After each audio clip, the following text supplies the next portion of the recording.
इंस्टाग्रामवरील message ठरला जीवघेणा. पुण्यातील तरुणाची कोपरगावात हत्या.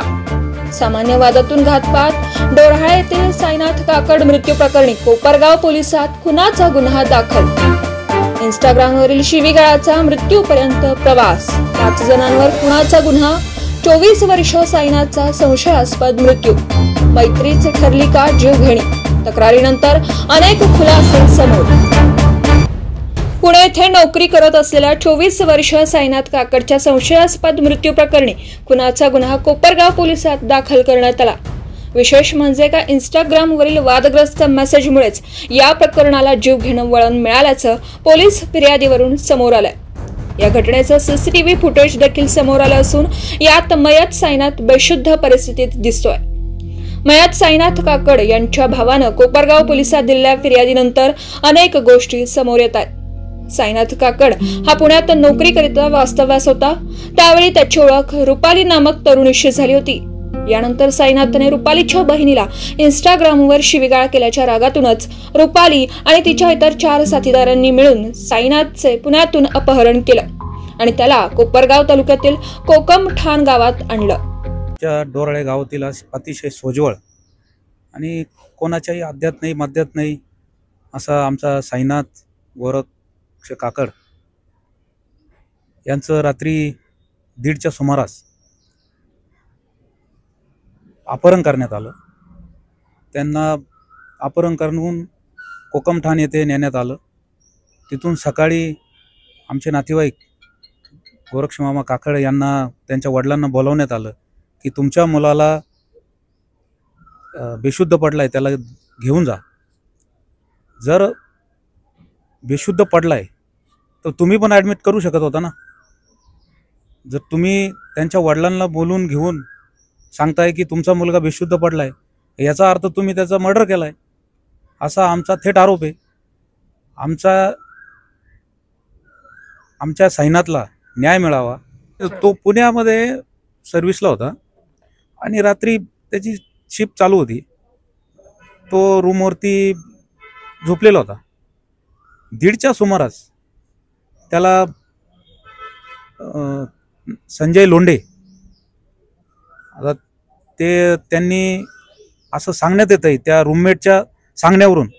आम्ही तर काही प्रत्यक्षदर्शी नव्हतो, पण त्यांच्या सांगण्यावरून हे रुपाली लोंढे, संजय लोंढे, आसने हे तिथे आले आणि ते त्यांना घेऊन गेले.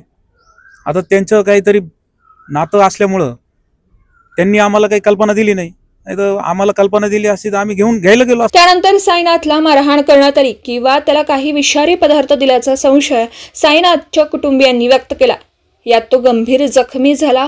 यानंतर आरोपींनी साईनाथच्या वडिलांना फोन करून त्याची प्रकृती अत्यावस्थ असल्याची माहिती दिली.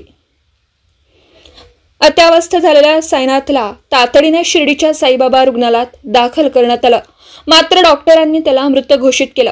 या प्रकरणी मयत साईनाथचा भाऊ महेश काकड याने कोपरगाव पोलीस ठाण्यात फिर्याद दिली असून या प्रकरणी पोलिसांनी रुपाली संजय लोंढे, अनिल संजय लोंढे, दिनेश विठ्ठल आसने, पवन कैलास आसने, राहुल अशोक चांदर यांच्या विरोधात खुनाचा गुन्हा दाखल केला.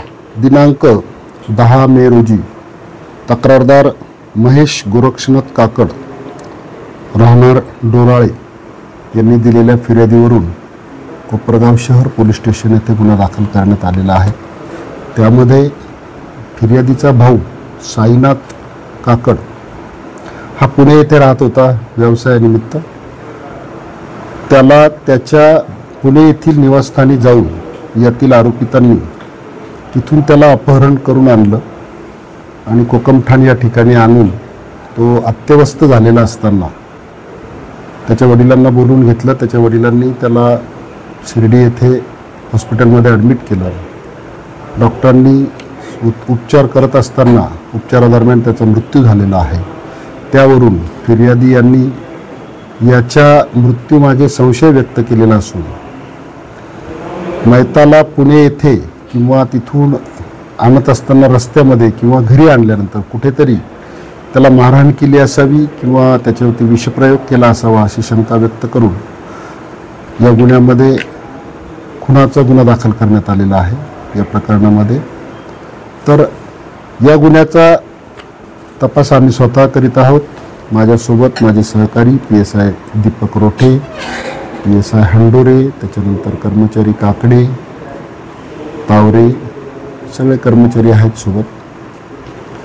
याच्यामध्ये आरोपी अनिल लोंढे, आरोपी दिनेश आसने आणि आरोपी राहुल चांदर यांना आपण अटक केलेली आहे. न्यायालयामध्ये आज त्यांना हजर केलं असता न्यायालयाने त्यांची शनिवार दिनांक 17 मे पर्यंत पोलीस कस्टडी दिलेली आहे. तपास चालू आहे. पोलिसांनी सर्व आरोपींना ताब्यात घेतलं असून त्यांना न्यायालयीन कोठडी सुनावण्यात आली आहे. या घटनेमुळे कोपरगाव आणि राहाता तालुक्यात खळबळ उडाली असून पोलीस यात आणखी काय काय धागेदोरे लागतात याचा तपास करीत असून 24 वर्षीय तरुण साईनाथची हत्या झाली की यामागे आणखी काही गौड बंगाल आहे याचा तपास करत आहेत. ब्युरो रिपोर्ट SP 24 तास कोपरगाव.